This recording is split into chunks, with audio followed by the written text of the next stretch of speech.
Y vamos a ver en primer lugar que el capítulo 1 de Efesios es uno de los capítulos más profundos teológicamente que se encuentran en el Nuevo Testamento, porque se declara en los primeros versículos del capítulo 1 todas las bendiciones que Dios nos ha otorgado mediante la muerte de su Hijo Jesucristo.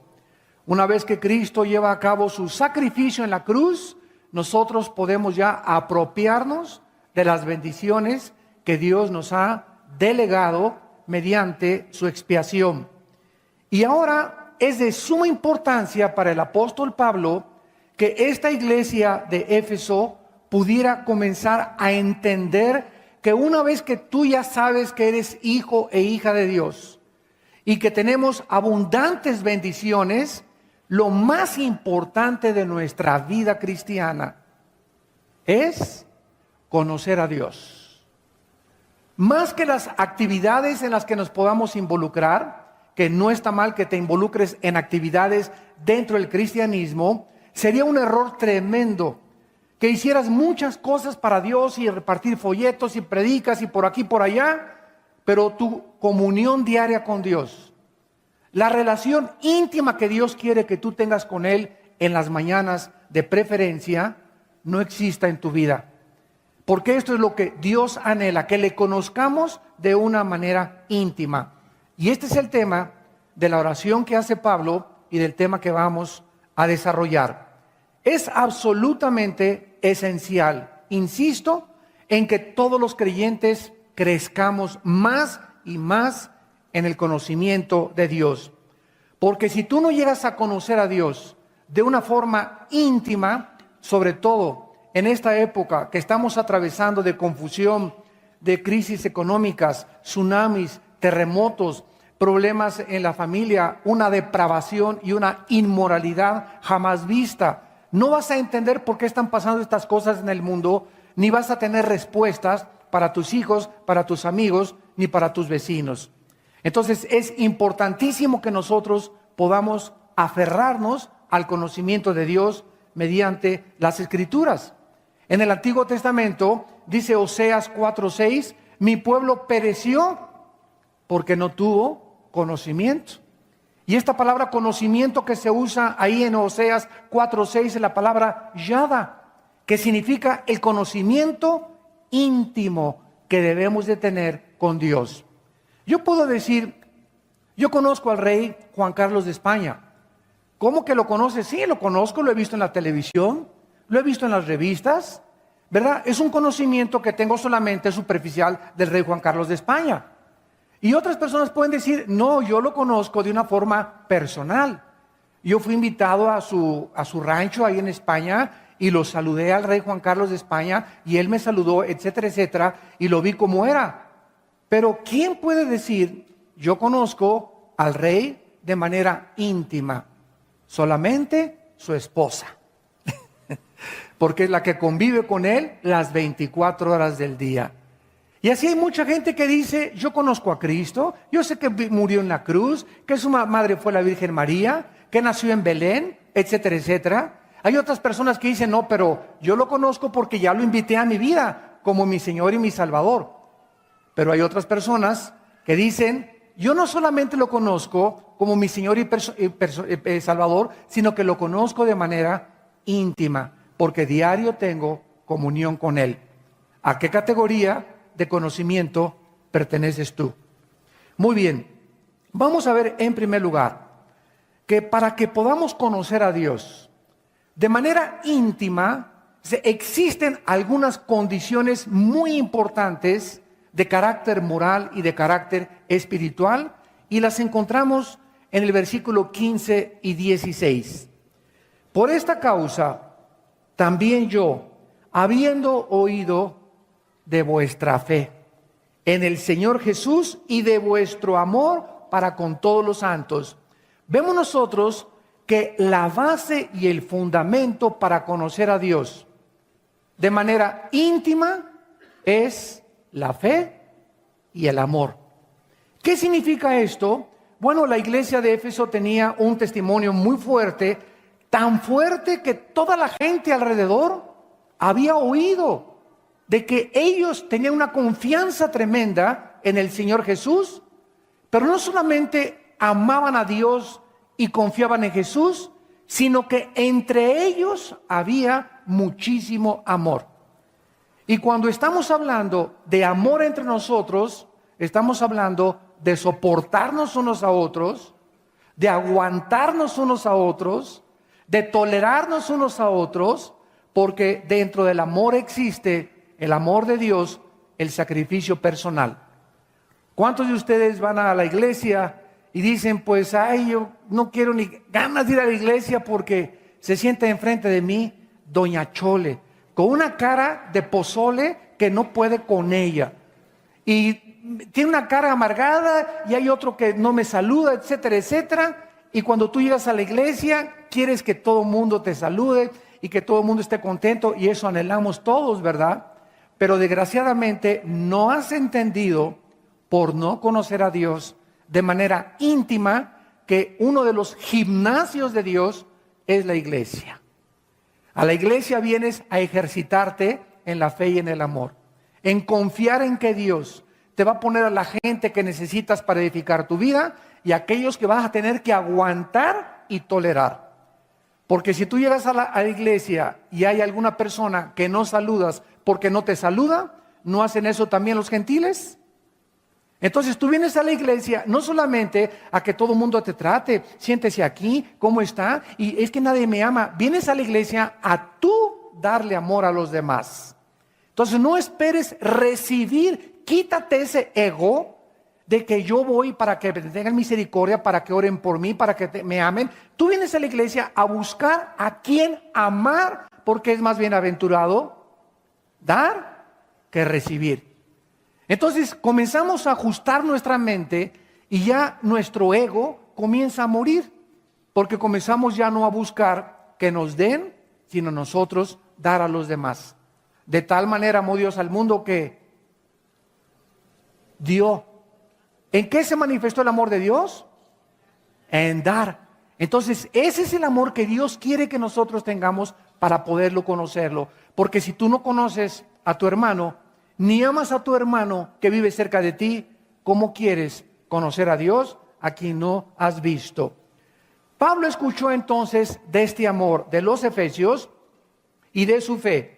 Entonces, para conocer a Dios es esencial creer en Él, la fe en Cristo, porque sin fe es imposible poder verdaderamente, imposible agradar a Dios y amar a nuestro prójimo como a nosotros mismos.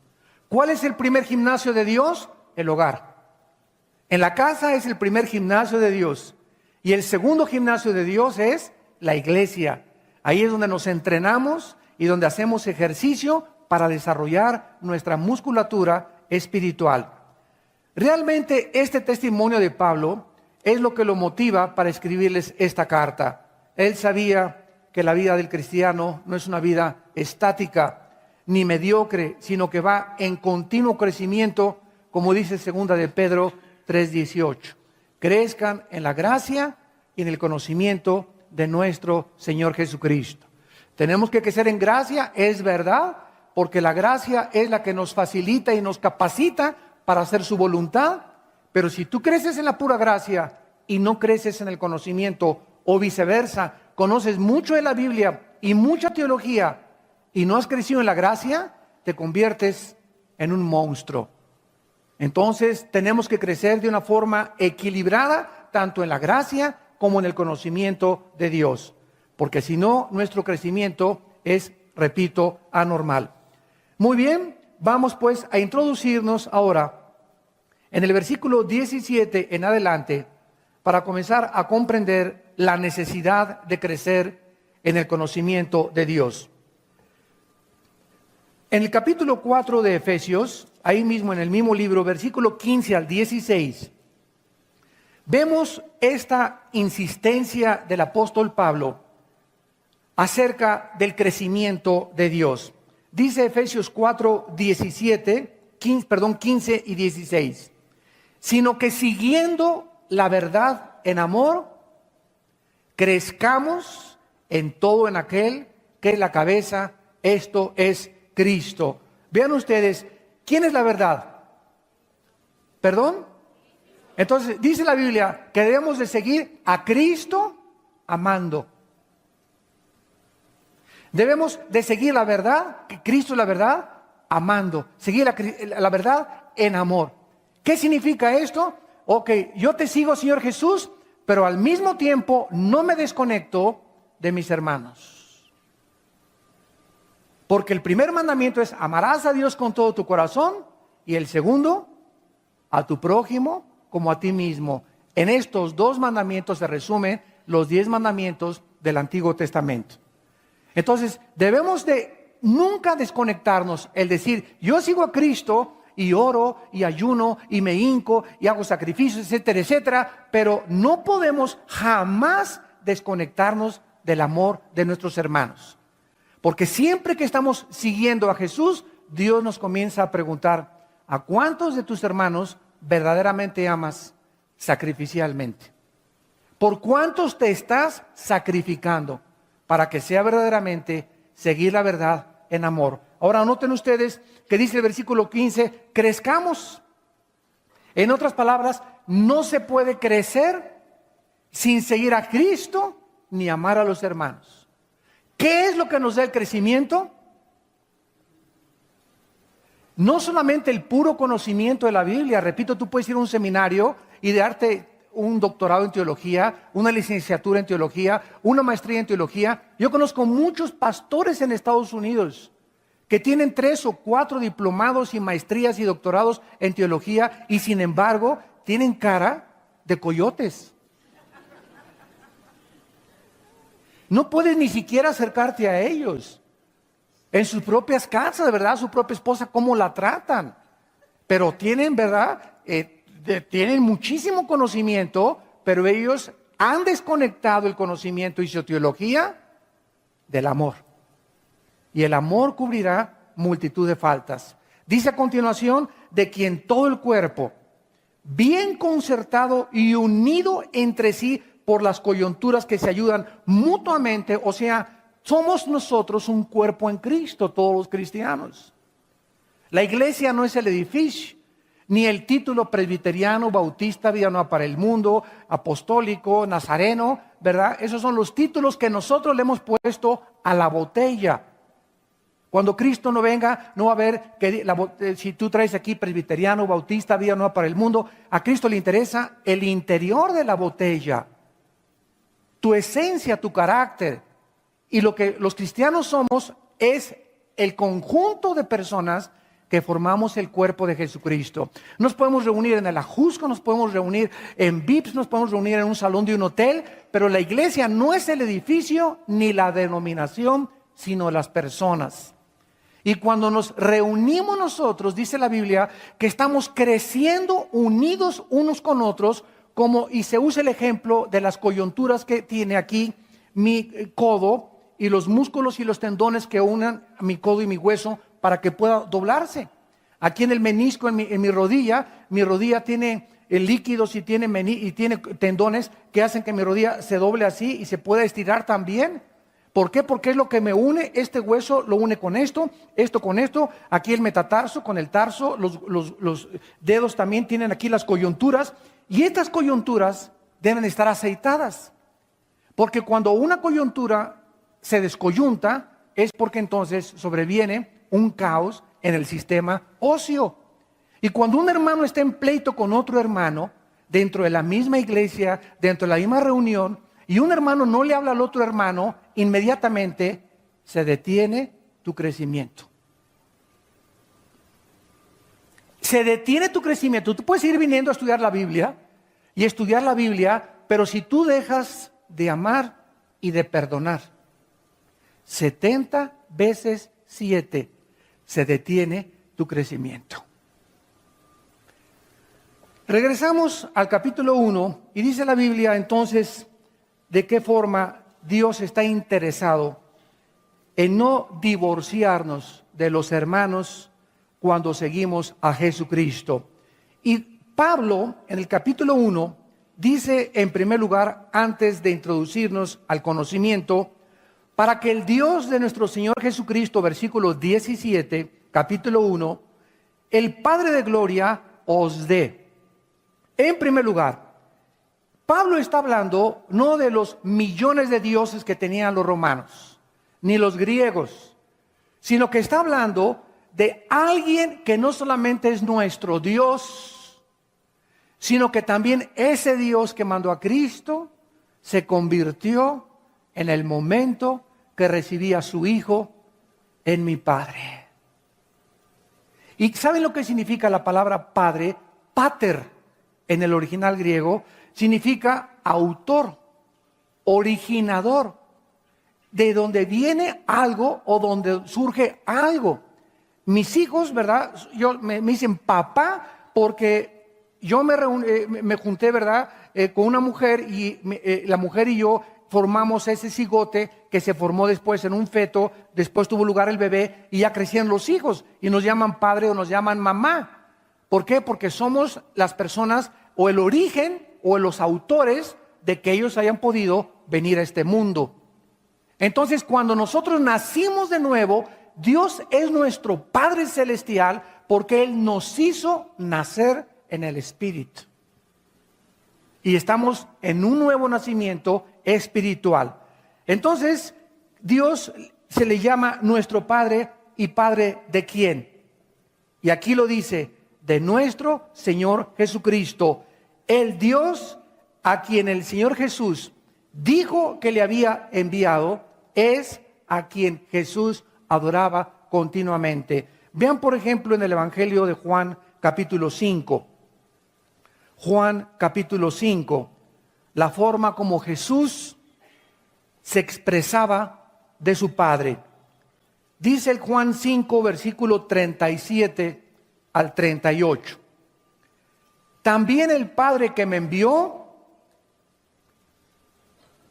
¿quién lo envió a Jesús?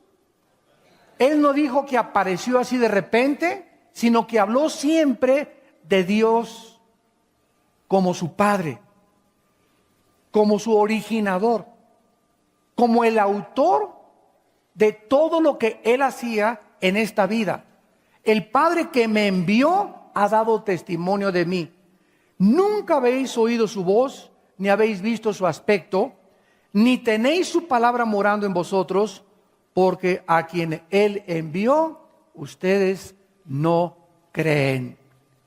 ¿Qué se necesita para que Él more en nosotros? Y para que comencemos a conocerlo, creer en Él.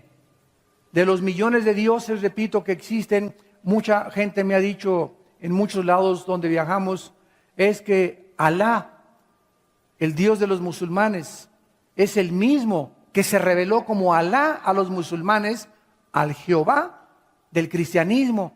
Y les dije, ¿saben una cosa? No es absolutamente diferente. Jehová no es Alá con otro nombre, porque Alá se revela a Mahoma con otros principios y otras enseñanzas que contradicen totalmente la Biblia. Y el apóstol Pablo escribió en Gálatas 1 del 6 al 8 que si alguien se aparecía y les enseñaba otro evangelio, otras enseñanzas que no fueran las que estaban contenidas en los libros de los apóstoles, esas personas estaban bajo una maldición. Así que Dios, el Dios del cristianismo, el Padre de Cristo, no es Buda, no es Alá, no es padre de Confucio, no es padre de Mahatma Gandhi, es padre de aquellos que han aceptado a su Hijo Jesucristo como su Señor y Salvador. Entonces, hay muchos dioses con otros nombres, pero no es el Dios de la Biblia. Y lo mismo también hay muchos Jesuses. En 2 Corintios 11 el apóstol Pablo les dice, porque si viene otro predicando a otro Jesús, o si reciben otro espíritu que el que han recibido, no es el Jesús de la Biblia ni el que hemos predicado. Porque hay mucha gente que me dice, yo creo en Dios, y les contesto, ¿en cuál? ¿Cómo que en cuál? Sí, hasta el diablo cree en Dios. El diablo no es ateo. El problema del diablo no es el ateísmo. Los demonios creen en Dios y reconocieron a Cristo y le llamaron hijo de Dios los demonios. Entonces no basta creer en Dios, sino en cuál Dios. ¿En cuál Dios crees tú? ¿Quién es el Dios a que tú sigues? Pues a Jesús, yo sigo a Jesús. Si tú sigues a Jesús, sigues las enseñanzas de Jesús contenidas en los evangelios. Pero si tú me dices que crees en Cristo y en Dios y tú no lo sigues a través de la Biblia, entonces es otro Jesús al que tú estás siguiendo. Hay mucha gente que me dice, yo soy cristiano pero no voy a ninguna iglesia. Le dije, tú estás haciendo tus propios mandamientos. Porque la Biblia dice en Hebreos 10 que no dejemos de reunirnos, porque en la iglesia Dios nos está entrenando y es importantísimo asistir a la iglesia porque es el gimnasio de Dios y nos ayuda a juntos como cuerpo alabarlo y bendecir su nombre. Entonces cuando alguien dice yo soy cristiano y estoy fuera del corral, es una oveja perdida. Y cuídate porque hay muchos lobos que van a acabar desviándote. O yo soy cristiano y no necesito que nadie me enseñe. ¿Sabes una cosa? Dios puso apóstoles, profetas, evangelistas, pastores y maestros para edificar nuestro cuerpo. Entonces nadie es independiente y no hay llaneros solitarios en el cristianismo. Continuamos y dice Pablo más adelante en el versículo Efesios capítulo 1, y ahora después de que hemos entendido las bases del conocimiento, la fe y el amor, y de quién es al Dios que queremos conocer, el Padre de Jesucristo, ahora Pablo, de una forma muy profunda, misteriosa podríamos también llamarla, está orando a Dios por algo importantísimo que los cristianos debemos de tener para poder conocerlo íntimamente. Y se llama espíritu de sabiduría y de revelación.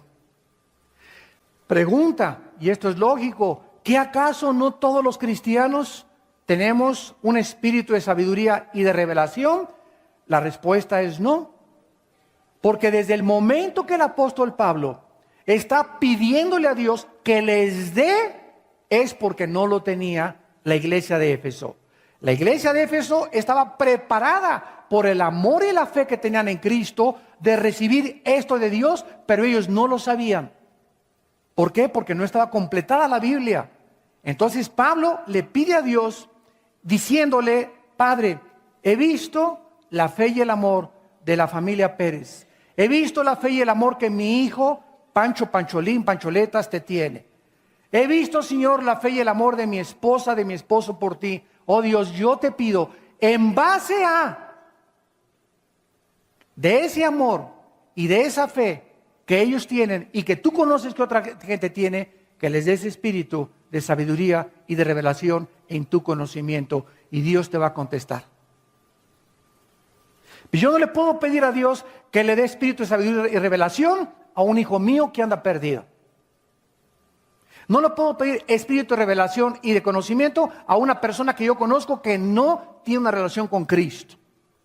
Yo le pido espíritu de revelación y de conocimiento a las personas que el Espíritu Santo me dice, o tal vez que yo conozca, que deba orar por esas personas, sobre todo en el campo misionero. Yo le pido a Dios casi cada vez que me acuerdo, Padre, tenemos nuestros hermanos misioneros en Israel. Nuestro hermano Sarita, nuestro hermano Víctor Mojica, Señor, yo te pido que tú les des sabiduría y conocimiento en ti, Padre, porque yo sé que aman al Señor y están viviendo para Él. Por nuestros hermanos en Italia, Marcelo y Simona Rodríguez, Padre, bendice a nuestros hermanos en Denver, Colorado, etcétera, etcétera. ¿Por qué? Porque es lo que Dios nos dice que debemos hacer. Miren lo que dice en Efesios capítulo 6, versículo 8. Casi al terminar esta carta, el apóstol Pablo le dice, orando en todo tiempo, con toda oración y súplica en el Espíritu, y velando en ella con toda perseverancia y súplica. ¿Por cuántos?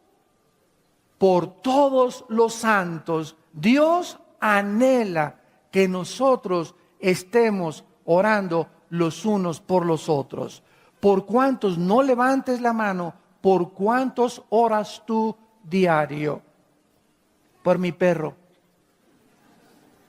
A lo mejor ni por tu perro, ni por tu esposo, ni por tu esposa, a lo mejor ni siquiera por tus hijos le pides a Dios diario. Porque dice la Biblia, estamos en un mundo, en un planeta habitado por el enemigo.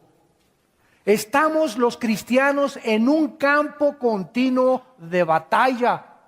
Se está librando una guerra por la condición eterna de las almas de los seres humanos. Y tenemos que entender que somos soldados y tenemos que ejercitarnos como soldados y tener disciplina como soldados. Y una de las cosas que nos ayudan unos a otros a sostenernos, a no caer, a no desmayar, a perseverar, a no darnos por vencido, son las oraciones de mis hermanos por mí y mis oraciones por ustedes. ¿Qué pasa cuando yo estoy orando por mis hermanos misioneros en Israel? De alguna forma misteriosa, la oración, así me la imagino yo, viaja como un misil y llega a las vidas de mis hermanos y los energetiza espiritualmente de una forma misteriosa, los ayuda. A lo mejor en la mañana se levantó Víctor en Israel o Sarita en Israel, toda así agüitada y desanimada, y tantos problemas o cualquier cosa. Y cuando estamos orando unos por otros, las oraciones comienzan a impartirles vida. Porque dijo Jesús, mis palabras son vida y son espíritu. Cuando descubrimos el poder de la oración, ¿saben ustedes que aquí en esta iglesia se ora a las 6, a las 5 de la mañana? Los viernes. Jueves y viernes. Martes y viernes. Aquí pueden ustedes venir cualquier martes y cualquier viernes y se ora de las 5 a las 6:30 de la mañana. Tenemos oración aquí en la iglesia. No hay poder más grande que pueda sacudir más y edificar más y sostener más y fortalecer más a una iglesia y a la ciudad que las reuniones de oración. Porque es la columna vertebral de la vida cristiana, la oración. Pablo dice, orando en todo tiempo con toda oración, implicando que hay oración de gracias, oración de petición, oración de intercesión. Hay muchos tipos de oraciones. Pero debemos continuamente orando en el coche, en la mañana, comunión con el Señor. Hay muchos tipos de oraciones, pero es importante que tengamos ese espíritu de oración continuamente en nuestra vida, unos por otros. Nunca se olviden ustedes de orar por sus líderes, por nosotros los pastores, porque sus oraciones de ustedes nos sostienen a nosotros para que nosotros podamos seguir alimentándolos. Porque nosotros, dicen Hebreos, velamos por ustedes, por vuestras almas. Muy bien, veamos ahora entonces este espíritu de sabiduría, ¿qué es?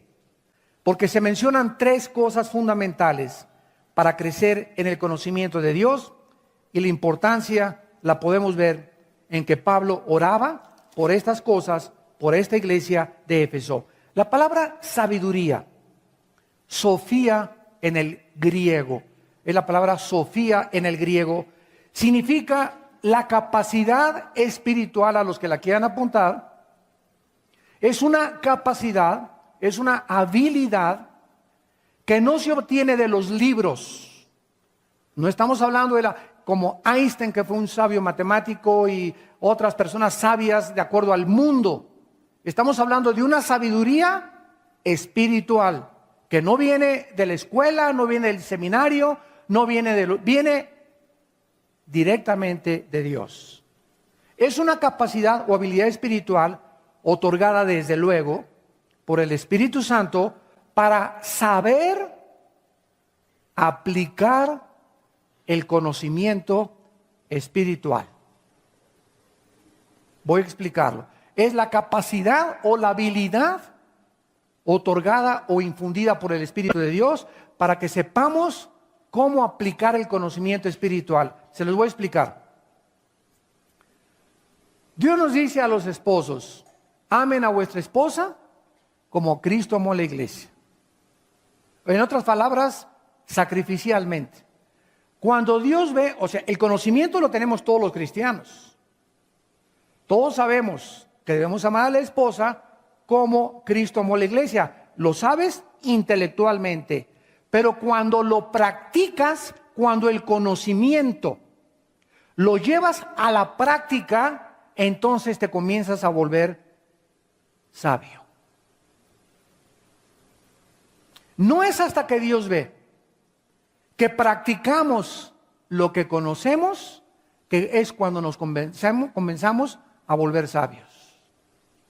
Dice la Biblia que en el momento en el que Pancho y Pancha, no Pancho con Jorge, sino cuando Pancho con Pancha se casan, el momento en que Pancho le dice a Pancha, sí, la acepto, le está diciendo a 2.300 millones de mujeres, no.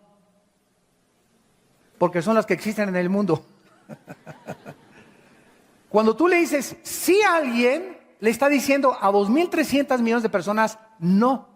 A todas las 2.300 son. Y en ese momento Pancho se sale del mercado. Ya no tiene por qué andar ahí, capitoloteando, ¿verdad? Y coqueteando, etcétera, etcétera, porque ya no está en el mercado. Cuando la muchacha le dice sí a su esposo, le dice no a más de 3.000 millones de varones. Y nos salimos del mercado inmediatamente. Siempre cuando me encuentro personas que me dicen, ¡ay, que unas chavas que por allá! Les digo, yo ya me salí del mercado. Ya no estoy en el mercado. Ya no puedo ver más que un solo menú. ¿Verdad, mi amorcito? Más me vale. Y en ese momento es cuando nosotros, cuando comenzamos a practicar verdaderamente, cuando Dios ve que nosotros de veras le amamos y lo obedecemos, porque el practicar es obediencia, es cuando comenzamos a recibir la sabiduría. Dice en Proverbios 1:7, el principio de la sabiduría es el temor de Dios. ¿Por qué obedeces a Dios? Una muchacha sabe muy bien, las muchachas que están aquí adolescentes y los jóvenes aquí adolescentes lo saben muy bien, que no deben de dejarse manosear por su novio. Lo sabes muy bien, porque dice en 1 Corintios 13, el amor no es indecoroso. No debes de llegar a caricias donde puedan llegar, ¿verdad? Después a problemas más graves. Comenzó con un besito y la mano alcanzó. Entonces, esa muchacha tiene el conocimiento y los muchachos saben que no deben de tocar a sus novias hasta que se casen. Si Dios ve que tú te comportas de esa manera con ella y que oras con ella y que leen la Biblia juntos y que no se están solamente acariciando y besándose, en ese momento, ¿por qué no te dejas acariciar y por qué no tocas a tu novia? Porque tienes temor de Dios. ¿Qué es el temor de Dios? La conciencia que Dios me está observando. Porque muchos de ustedes hacen cosas que no deberían hacer porque no tienen temor de Dios. Porque si tuvieran temor de Dios, muchos de ustedes no harían las cosas que hacen a escondidas. Haces lo que haces porque crees que nadie te ve. Y cuando tenemos temor de Dios es porque estamos conscientes que nadie me ve, pero Dios, las 24 horas del día, los caminos del hombre están delante de los ojos de Jehová. Vayamos a Proverbios capítulo 2. Proverbios capítulo 2. Y veamos en penúltimo lugar, de qué forma la Biblia nos muestra claramente el aspecto de la sabiduría. Dice en Proverbios capítulo 2, hijo mío, si recibes mis palabras y mis mandamientos guardas dentro de ti. ¿A quién le está hablando Dios aquí? ¿Perdón? A sus hijos. Pero ¿por qué existe un sí condicional? O sea, yo tengo a mi hijo y a mi hija y le digo, hija mía, tú eres mi hija, ¿verdad? Pero si tú obedeces a tu madre y lavas los trastes de la cocina, te doy permiso de ir a esta reunión o a esa fiesta. Siempre hay un sí condicional. O sea que aunque somos hijos, estamos condicionados a obedecer. Y Dios está insistiendo, si ustedes ya como mis hijos reciben mis palabras, o sea, aquí en este momento, en esta congregación, estoy dándoles a ustedes un mensaje de la palabra de Dios, pero no todos los que me están oyendo, ni tampoco por televisión, están recibiendo lo que están escuchando. ¿Por qué? Porque tienen la mente en Cancún, unos, otros en el novio, otra en la lavadora que se descompuso, otros en que mañana tienen que pagar la letra, otros en que los corrieron del trabajo. No están recibiendo la palabra, no se están desconectando del mundo que nos rodea y no están concentrados en la palabra de Dios. Solo los que se cierran a todo. Tengo 1000 problemas, 50,000 problemas, pero en este momento, Marta, Marta, Jesús le dice, una sola cosa te es necesaria. Tengo que ir a esto y tengo que ir por allá. Y, Marta, entiéndelo. Cuando estoy enfrente de ti y te estoy hablando, tu hermana escogió la mejor parte. Solo una cosa te es necesaria. Si tú me escuchas y te desconectas de todo lo demás y recibes mis palabras y te concentras en lo que yo te estoy diciendo y pones atención a lo que mi espíritu está hablando a tu espíritu, entonces dice Dios, no te imaginas las bendiciones que vas a recibir. Y continúa diciendo, versículo 2, haciendo estar atento a tu oído a la sabiduría. Si inclinares tu corazón a la prudencia, si clamares a la inteligencia y a la prudencia dieres tu voz, entonces, como a la plata la buscares, si así como vives para hacer dinero, si así como el tiempo que le dedicas para hacer negocios, si así como dicen muchos voy a tener 2 empleos para que me alcance, si el mismo esfuerzo, dice Dios, que tú dedicas para estar pensando en negocios y hacer dinero, si todo eso tú lo empleas en buscarme a mí, porque yo soy el que doy. Si tú llegas a tener dinero, te lo voy a dar Dios, dice yo, no tu compadre, ni tus relaciones, ni tu compadre el diputado, ni tu abuelo el millonario, ni tu padre. Si vas a tener algo, si vas a recibir algo, toda buena dádiva viene del cielo. Porque si recibes algo que no venga del cielo, lo que tú recibes se convierte en maldición. Es por eso que estamos en contra de esa famosa teología actual moderna de la prosperidad. Pídeme. Miren, ahorita hay predicadores que te dicen, el otro día me llegó una carta que dice, si usted me manda un donativo, así se atrevió este predicador muy famoso en el mundo, que tiene campañas de sanidad, así decía esta carta que está mandando, si tú mandas este donativo, y Dios sabe que estoy diciendo la verdad, si tú mandas este donativo, así dijo el predicador, en 12 meses no tendrás deudas. Se atrevió hasta a hacer el papel del Espíritu Santo. No dijo 10 meses, no dijo 8 meses. O sea, esto es adivinación ya. Ya se está cayendo en la brujería en las iglesias. Y la gente va, ¿verdad?, de babosa a dar su... Y como mensos se mandan su ofrenda. ¿Por qué? Porque no tienen conocimiento de Dios. Y muchos siguen siendo engañados por eso, llevados de vientos de doctrinas para un lado para otro, y lo hacen inocentemente. ¿Cuántas gentes que hacen eso lo hacen de buen corazón, pero sinceramente equivocados? La sinceridad no es suficiente, necesitas el conocimiento. Y necesitas entender cómo debe una persona dar y no usar el manipuleo ni la coerción para poder dar a la obra de Dios. Hay una manera bíblica para poder entregar nuestros diezmos y nuestras ofrendas, pero nunca a través del engaño. Mándame y en 12 meses no tendrás deudas. Cálmate, Habacuc.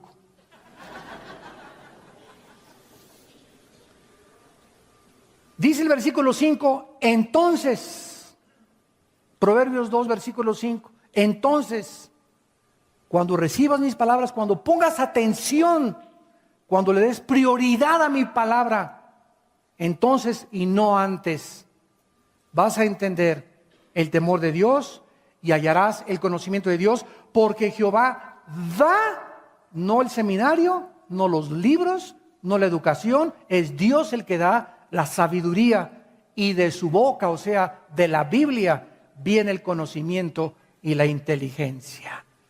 Y ustedes saben que la inteligencia es el apartarse del mal. El otro día estaba Marta estudiando unas raíces griegas y me impactó lo que significa en el original la palabra inteligencia, que se traduce muchas veces en la Biblia, en el Antiguo Testamento, B-Y-N, bin. ¿Saben lo que significa la palabra inteligencia? Saber escoger. Es lo que significa la palabra inteligencia. En el latín y en el griego y en el hebreo, saber escoger. Y cuando vengo a la Biblia, descubro que el que escoge entre el bien y entre el mal, se le llama inteligente. O sea, la persona inteligente es la que sabe que esto debo escoger, esto no, esto es bueno, esto es malo. Es la persona que sabe que esto es malo y no lo escoge. ¿Por qué? Porque conoce a Dios. La persona que hace la decisión adecuada es la persona inteligente. Y nosotros somos responsables de cada decisión que tomamos, porque en eso vas a demostrar tu inteligencia. Y Dios da la inteligencia. Dios te va a decir que escojas. Padre, tengo a Pancho y tengo a Juan, que los dos quieren casarse conmigo, dice Lupita. ¿A cuál escojo? ¿A cuál vas a escoger? Escoge aquella muchacha en la que tú sabes que al escogerla, las consecuencias que vas a tomar al escogerla van a ser para tu beneficio y por toda la eternidad.